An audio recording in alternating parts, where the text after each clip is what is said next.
thank you for joining me. Thanks for having me. And I really loved Little Bear Ridge Road. Thank you. What first sparked the play? This is probably not going to make any sense to people who haven't seen the play, but I was driving with my husband and my daughter somewhere his family's up in Boston, so we were somewhere in between, maybe like near Providence or something, and I saw a billboard for something called Cozy TV, and it's just this TV channel that plays like all the old classics, like Green Acres and Mary Tyler Moore and stuff like that, and it just kind of made me a little sad. I don't know why, it just kind of felt like TV as anesthesia or something like that. And it just made me start thinking about like a theatrical way of talking about people watching television. And then very shortly after that, the pandemic hit and we all retreated to our screens. Right. And this was actually the first play I wrote coming out of the pandemic. So I hadn't written a play for like 2 years solid before I wrote this play, which was very scary for me because I really I'm a real kind of like, like either 1 or 2 plays a year ever since I was 18 years old.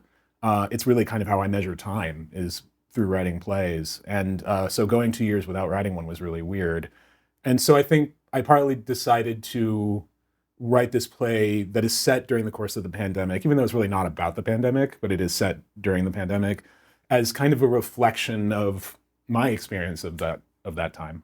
To a certain degree. It's so idiosyncratic and wonderful that you were like, I'm going to write a play about people watching television, which doesn't sound theatrical, and yet it's so theatrical. Yeah, I think that's been like the challenge that I've taken on for the last few plays that I've written. A play that I had at Signature a few years ago called A Case for the Existence of God is a play set in a cubicle, and the structure of the play is these 2 guys trying to figure out terms on a small loan. And again, that doesn't sound theatrical at all, but there's just something about these deeply anti-theatrical ideas that if you can theatricalize them, they kind of feel huge and they feel like they can contain so much, you know. This has an unusual relationship in it, which is an aunt and a nephew, and not something that we usually see on stage. Yeah. Why did you decide to have that relationship show up? Well, it's interesting. So when I first started writing it, it was a mother and a son.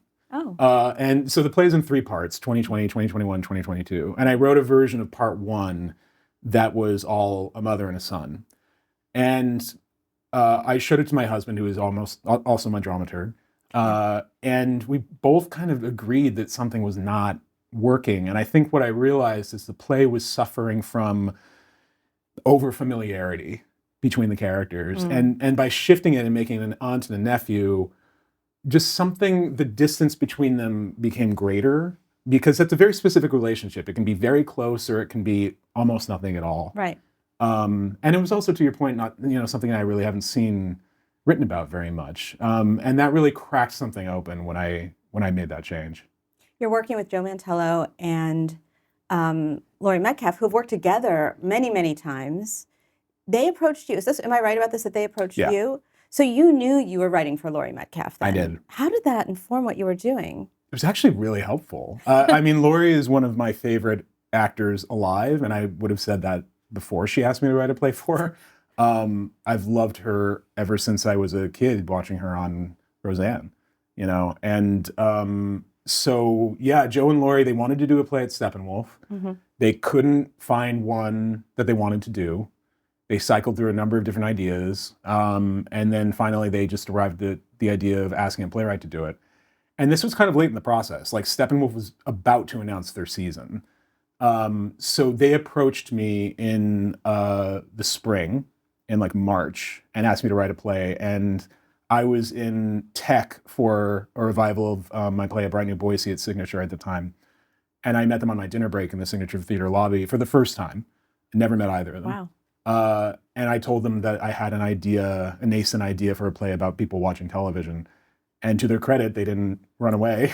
And I spent the next 4 to 5 months writing a draft for them. And then all the while, there was this very ominous, web page on the Steppenwolf website that just said, a new play by Samuel D. Hunter, starring Laurie Metcalf, directed by Joe Mantello. And that was it. No title or anything. That's motivating. Yeah, and terrifying. But I sent it to them that following summer. It was like late July or August, and we did a Zoom reading, and we all felt kind of cautiously good about it. And so then a few months later, we all convened in Chicago at Steppenwolf, and we did a workshop of the play with Micah and John, actually.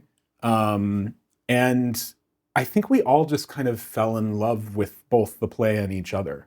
It was just this really dreamy week. I made some changes, but not huge ones. I think I did a wholesale rewrite of one scene and then a lot of littler changes throughout. I also came up with the title during that week. And then a few months later, we were in rehearsals at Steppenwolf, and it was kind of equally heavenly. It's been a really kind of frictionless process, actually. Let's talk about the title of the play, Little Bear Ridge Road, which took me a while to get into my head. Yep. Where did that come from? So I cycled through many titles, none of which I will repeat in this room. Come on, we're just friends here. No. They're too embarrassing. I mean, Streetcar was called Stella and Stanley at one point. You Was can it? tell us, yeah. Oh, wow. Mine were worse than that.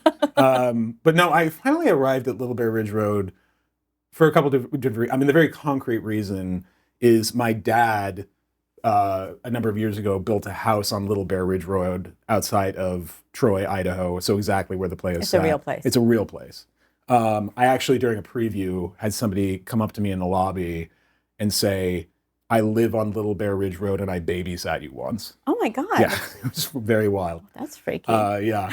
But so, and I actually wrote the first part of the play there, the first 30 pages or so.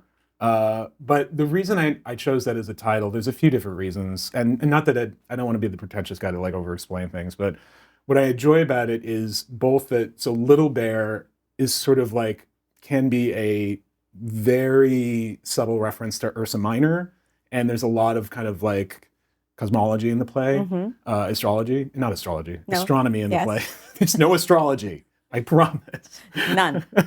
But then, and then some Little Bear Ridge, and the ridge is sort of like this, literally it's like tectonic plates, grinding against one another, but then it lands with road in this very specific small place.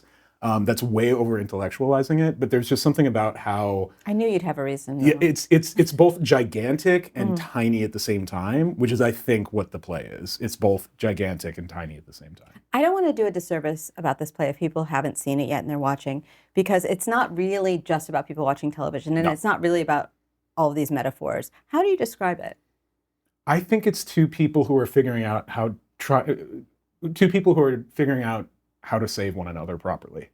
I think both of these people, the two main characters in the play, are emotionally closed off, especially to each other, because the thing that links them, this person who has died shortly before the play begins, was the source of a lot of trauma for both of them, especially Micah's character.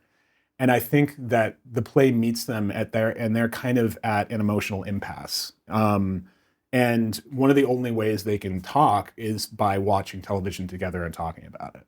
And that becomes the door that, like, over the course of the 2+ years of the play, their relationship slowly thaws. And I think they finally figure out how to save one another, not in like huge heroic ways, but in small ways that like give meaning to both of them. So it's really like a play about people. Like for all of this really narrows it down. Yeah. But one of the things I love about your writing is that you give space to the actors. It's not, I wouldn't call it minimalist, but it's stripped down to its essentials. Can you walk me through your process a little bit? Are you someone who is writing in that way the whole time, or are you pulling stuff away from the scenes? I'm pretty much writing that way the whole time. I think it really, whenever I teach, I always tell my students, like, you're probably going to learn more from plays you don't like versus plays that you really like. Because if you really like something, you're just going to want to emulate it. Right. But if you don't like something, you have to interrogate why. And that's going to inform the kind of writer that you're going to become. And very early on, when I started seeing a lot of plays in New York, one thing that I realized about what I like to see on stage is I get, when I'm encountering a play and the characters are declaiming and speaking in paragraphs and metaphors and poetry and bounding around the stage, like this is just a personal thing. I just power down. Like it's really hard for me. It starts feeling less like a play to me and more like a pageant or something. And I realized the plays that I was really responding to were plays that were deeply human, and plays that took their time, and plays that allowed actors to have breathing room and space to make it their own. And so I do write a lot of silences and pauses and cut off sentences. And there are frequent points in my plays where characters are struggling to articulate something and can't, or articulate it the wrong way, or struggle to communicate with one another, because that's my experience of the world. And I think that's something that Laurie and Micah are doing so beautifully in the play, is sort of filling out the negative space, you know. You're so good at writing characters who are stuck in one way or another. And you're also kind of known for bringing us into this landscape of bleakness, for lack of a better term. Yet this play has a lot of humor and hope, believe it or not. Yeah. Oh, yeah. So tell me about excavating those things. Yeah, I think very few of my plays are outright bleak. I mean, I think maybe my play Greater Clements that I had at Lincoln Center a few years ago is the only sort, but that was really like a tragedy. That was my go at it, like a big American tragedy. But I think all of my plays do have that sense of hard-won hope, hard-won being the, you know, very hard, very strict qualifier. But yeah, well, especially with this play though, I think what Laurie is so brilliant at, and it's something that I try to strive for in my writing, is holding humor and tragedy side by side. And so I really engineered this play in such a way that, you know, there'll be a big laugh line, and then 3 seconds later will be one of the more tragic moments of the play. Because again, that's my experience of the world. People laugh at funerals. And Laurie, I think, really loves that sensibility. And so we have just so enjoyed our collaboration. I love being in the rehearsal room with her. I love giving her new lines to try out. I love seeing what she can do with a line to just activate it in a way that, you know, I wasn't expecting. Yeah. I can't let you leave this room without asking about your Oscar night in 2023. Walk me through that night. What was it like for you? I mean, it was obviously this is when Brendan Fraser won for the whale. It was so amazing and so great. And then I went into anaphylactic shock and went to the hospital. What? Because I at the after party right after. So let's set the scene. So you're at this fabulous. I'm at the Oscars. All the Brendan has won. Stars. Brendan wins. Having my photo taken. Brendan with the Oscar, and it's, you know, I'm in this tux, and with my husband. He's also, you know, we're all over the moon. My husband wants to go to the dessert table. He picks out something. They offer something to me. I say, no, I'm very allergic to nuts. And they said, you're in luck. There's no nuts anywhere. And so I ate one thing, and was rushed to Cedars-Sinai, and was there until 2 a.m. I don't want you to take this the wrong way, but that is so perfect for you. I know. It's very on brand. I don't know you very well. No, it's very on brand. Deeply on brand. Like, it was the greatest night of your life, and then you were there. Yeah. That is not where I thought that answer was going to go. Tell me what it's like for you to be on Broadway. This is your Broadway debut as a writer. Yeah, it is. Yeah. It's both surreal. It's funny. I wasn't totally expecting this. It's both kind of surreal and wonderful and breathtaking, but it also just feels like doing the same work that I would be doing, you know, at Signature or Playwrights Horizons or Rattlestick. You know, like I think it was very important to me that I never sat down and said, I'm going to write my Broadway play, you know? And I think, you know, I've been doing this for a very long time, and I never have the sort of, you know, desire to make my plays louder or flashier or, you know, more Broadway, whatever that means. And as a result, I think Little Bear stands in kind of stark contrast to almost everything else that's on Broadway right now, because it really is just about these people, and the set is a couch and a void, just like I wrote in the stage directions, you know. That literally says it in the playbill, right? It says a couch and a void. A couch and a void. That's the setting. And it has always been the setting from day one. That was the setting. That being said, there is this sort of. We're still in Idaho, though. Like no. I mean, it's the same play I would write for a 99-seat black box. Do you know what I mean? But what I do feel vindicated about is I think over the years there's been this notion that my plays won't work on Broadway because they're too small or too quiet, and I think we've proved them wrong with this. I think you have. Yeah, but it's so fun also to be on Broadway. I mean, I love the booth so much. It's my favorite Broadway house. It's a great theater, small theater. It's so great. It's so intimate. Mm-hmm. It feels like a big living room. And it's just fun. There's a lot of this sort of like Broadway stuff that I just have never been able to participate in. You know what I mean? Did anything surprise you about like opening night, for example, or any of the Broadway stuff? I guess what surprised me is it felt just like opening a play off Broadway, but just like more people. It's a little fancier. And fancier. Yeah, and fancier. Yeah. And I got to go on stage for the curtain call, which was fun. Stay away from the dessert table, okay? Yeah. There are going to be a lot of Broadway events. Yeah. Just stay away. Yeah, I learned my lesson. Well, thank you for joining me, Sam. It's great to talk to you. Thank you so much for having me.